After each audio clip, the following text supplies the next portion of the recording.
নমস্কার জানাই সকলকে। আজকের এই বিশেষ এপিসোডে আপনাদেরকে স্বাগত জানাই। আজকে আমরা মূলত একটি অতি প্রাচীন বিষয়বস্তু নিয়ে আলোচনা করব। প্রথমে বলে রাখি, আমরা আজকে যে বিষয়টা নিয়ে আলোচনা করব সেই বিষয়ে অনেকেই হয়তো ধারণা নেই বা অনেকের হয়তো এই বিষয়ে জানা নেই, কিন্তু যারা ভাষা সংক্রান্ত বিষয় নিয়ে এবং যারা ভাষা নিয়ে রিসার্চ করেন বা ভাষা নিয়ে যারা কাজকর্ম করেন তাদের ক্ষেত্রে অনেকের কাছে এই বিষয়টা কিন্তু জানা। আপনি প্রায় 1200 বছর আগেকার একটা অভেদ্য রহস্য এখনো পর্যন্ত এতটা আমাদের ভারত বিশ্ব এগিয়ে যাওয়ার পরেও যেটাকে আমরা এখনো উদ্ধার করতে পারিনি, সেই ভায়োনিজ পাণ্ডুলিপি সম্বন্ধে আজকে আমি কিছু বলবো।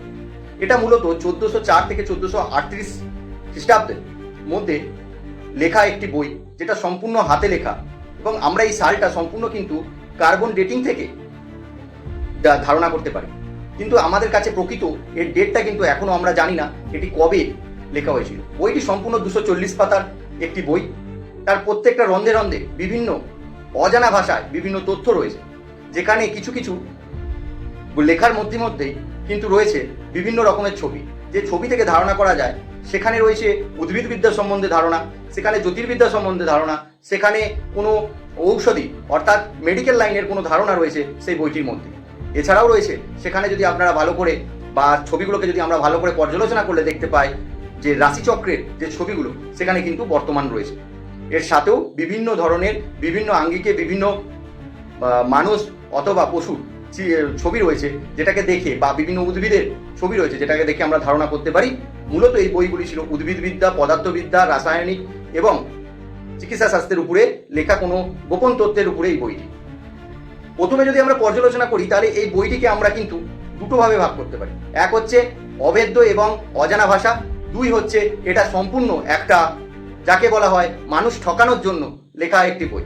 কিন্তু আজ থেকে এই বইটি যেভাবে লেখা, প্রায় 1200 খ্রিস্টাব্দ আগের যেভাবে লেখা, তাতে এটুকু প্রমাণিত হয় যে বইটি আর অন্তত মানুষ ঠকানোর জন্য নয়, এটা কোনো একটা হারিয়ে যাওয়া সভ্যতা একটা গোপন নথি হিসাবে গণ্য করা যেতে পারে।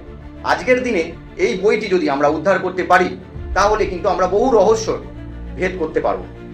এরই সাথে সাথে বলি, এই ভায়োনিজ পাণ্ডুলিপি বহু মানুষ চেষ্টা করেছে এটাকে উদ্ধার করতে। এখন এই যে পাণ্ডুলিপিটার অবস্থান রয়েছে ইয়েলা ইউনিভার্সিটি, যেখানে হচ্ছে রেয়ার যেগুলো স্ক্রিপ্ট যে লাইব্রেরি রয়েছে সেই লাইব্রেরিতে এর সযত্নে রাখা হয়েছে।